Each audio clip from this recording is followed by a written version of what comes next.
So I recently got some pretty upsetting news, and that was that one of my favorite teachers from high school, who taught me English in grade 11 and 12, recently passed away. He passed away from pancreatic cancer. When I was in high school, he had been teaching for 37 years, so he was in his 40th year of teaching when he passed away. So I just wrote a little bit of a tribute to him and some of the lessons that he taught my class and to some of the things that I remember about him.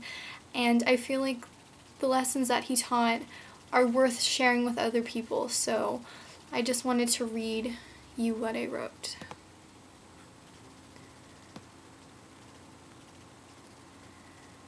Okay, important lessons you taught. You taught us the story of a big company that would move into an area and open a milk store right beside the little local milk store. Next, the big company would drop their prices so low that the little local milk store could not compete and would go out of business. Then, when there was no competition, the big milk store would raise the price again. We all agreed this was a smart strategy, but you asked us, did that make it right? You wondered aloud what was happening to girls today. You asked what happened to the days when figures like Sophia Loren were sought after. You often repeated a quote of hers, "Everything I have I owe to spaghetti." You, a male, made us read a story about a female getting her period. You opened a new pad and made us pass it around the classroom. You encouraged people to share their thoughts and their feelings. You opened the eyes of males in the classroom and made females feel more comfortable. You started discussions on women having the right to say no to sex. It was obvious what side you were on, but you wanted the class to learn to communicate. I remember when you dressed up as Lenny from Of Mice and Men for Halloween. You asked us if we had ever seen or experienced something so beautiful that it made us cry. You told us old people still like to have sex. It was a bit creepy, but good to know. You took an interest in your students. You asked if any of us felt obligated to be bad in order to keep our families together so they could fight a common problem.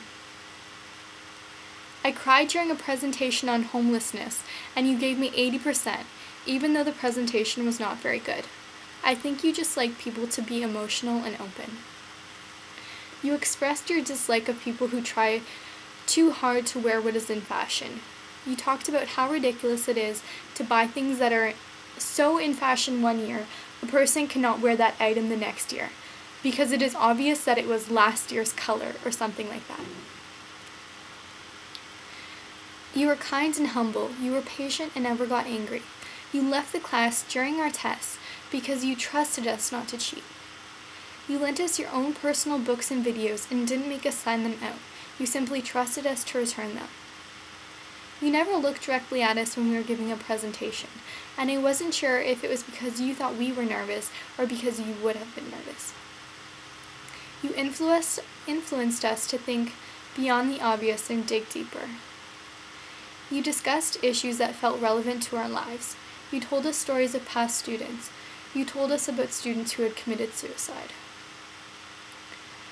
You told us lessons like, the best hockey player is on the ice first and leaves it last. You didn't give us easy marks. You encouraged us to do our best.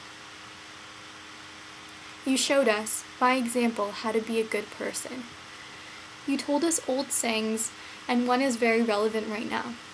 Tears are the body's way of healing the soul.